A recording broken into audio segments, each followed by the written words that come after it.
Welcome back to. If you're passionate about ethical hacking, cybersecurity, or just tech in general, you've come to the right place. Make sure to smash that subscribe button and become a part of our awesome community. Today, we're diving deep into the world of phishing campaigns.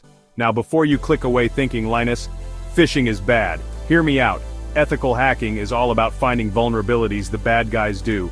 Think of it like testing your door locks before a burglar tries to break in.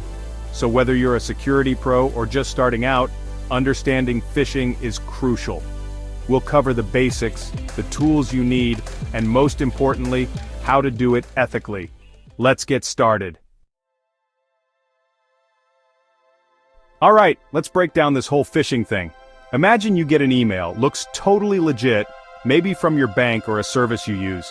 It says your account's locked or there's some urgent issue, and you need to click this link to fix it. That, my friends, is the oldest trick in the book. Well, the digital book anyway.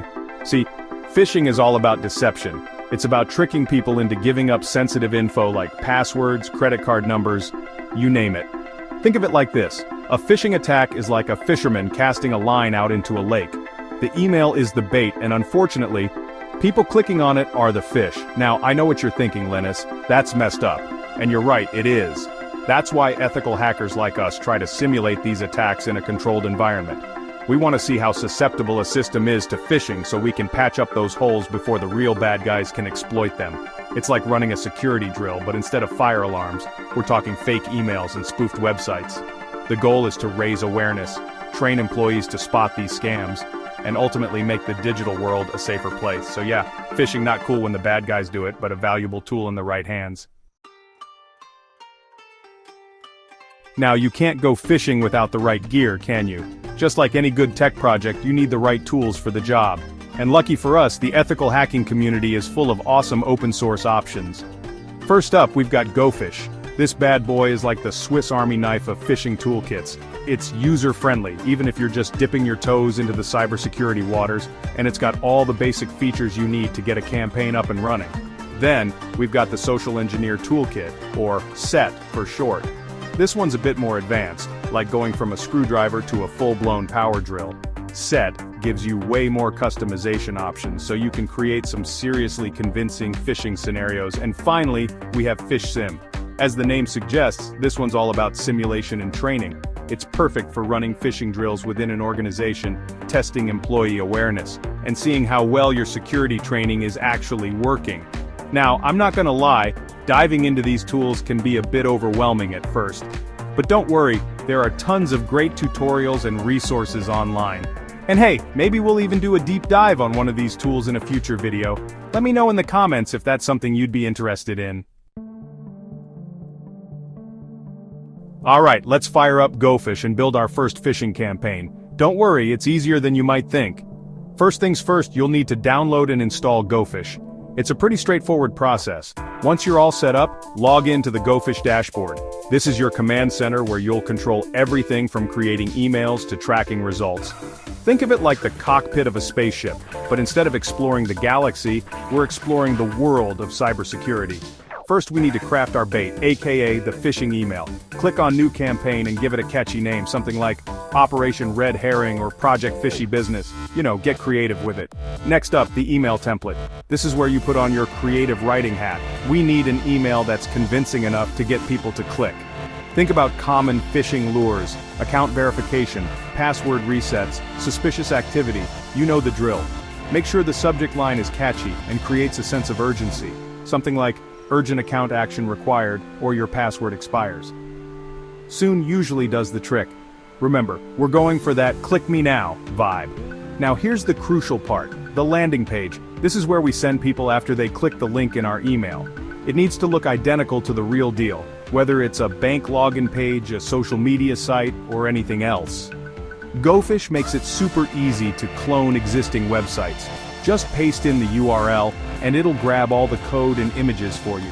Of course, you'll want to double-check everything and make sure it's pixel perfect.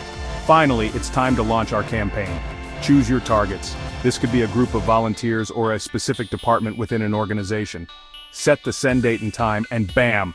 You've just launched your first phishing campaign. Now sit back, relax, and watch the results roll in. Gophish will track everything. who opened the email, who clicked the link, and who actually entered their credentials. It's like having a front row seat to the world of cybersecurity. Alright, before we get too carried away with our newfound phishing powers, let's talk about ethics. Just because we hack into stuff doesn't mean we, right? Ethical hacking is all about using our skills for good, not for evil.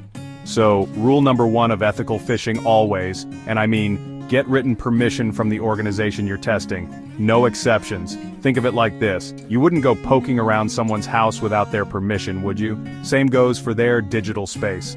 Next up, transparency is key. Make sure everyone involved in the test knows exactly what's going on. Explain the purpose of the phishing campaign, what data you'll be collecting, and how you'll be using it. And for the love of all that is holy, don't use the results to shame or punish employees. Remember, the goal here is to educate and empower people, not to make them feel bad. If someone falls for a phishing email, don't publicly shame them. Instead, use it as a learning opportunity. Ethical hacking is all about building trust, not breaking it. So, be respectful, be transparent, and always put the organization's best interests first. Do that, and you'll be golden. Alright, our phishing campaign is complete, and we've got a treasure trove of data to dig into. This is where the real fun begins. Analyzing the results helps us understand how effective our phishing campaign was, and more importantly, where the vulnerabilities lie. First up, let's check out the open rates. This tells us how many people actually opened our phishing email. A high open rate means our subject line was on point. We got people's attention. A low open rate? Time to go back to the drawing board and work on our email crafting skills. Next, we've got click-through rates. This is where things get interesting. How many people clicked on that juicy link in our email? A high click-through rate means our email content was convincing and people were hooked. A low click-through rate? Maybe our email copy needs some work. Now, the moment of truth credential submissions. This is the big one, folks. How many people actually took the bait and entered their username and password on our fake login page? A high number here is a bit of a double-edged sword. On the one hand, it means our phishing campaign was successful in simulating a real attack. But on the other hand, it also means we've got some work to do in terms of security awareness training. Remember, the goal here isn't to get a perfect score, it's to identify weaknesses and improve security posture. So analyze the data, look for patterns, and use those insights to make the organization more resilient to phishing attacks. Alright, we've talked about phishing from the attacker's perspective, but now it's time to flip the script and talk about how to protect ourselves. Because let's face it, none of us want to be the fish getting reeled in, right? First and foremost, beware of suspicious emails. If you get an email from a sender you don't recognize, or if something just seems off, don't click on any links or open any attachments. When in doubt, throw it out. Next up, always double-check the sender's address. Phishers are sneaky, and they can easily spoof email addresses to make them look legit. So, take a closer look at the from field and make sure it's actually from who it says it's from. And speaking of links, never click on a link in an email unless you're 100% sure it's safe. Hover over the link with your mouse to see the actual URL, and if it looks fishy, pun intended, don't click it. Another important tip, be cautious about giving out personal information online. Legitimate organizations will never ask for your password or credit card information via email. So if you get an email asking for that kind of stuff, it's a scam. Finally, and this is a big one, enable two-factor authentication whenever possible. This adds an extra layer of security to your accounts, making it much harder for phishers to gain access, even if they do manage to snag your password. Remember, staying safe online is a team effort, so share these tips with your friends, family, and co-workers. Let's work together to make the digital world a safer place for everyone. So there you have it, folks. Phishing campaigns, a powerful tool for both good and evil. Remember, with great power comes great responsibility. Always use your knowledge ethically and responsibly.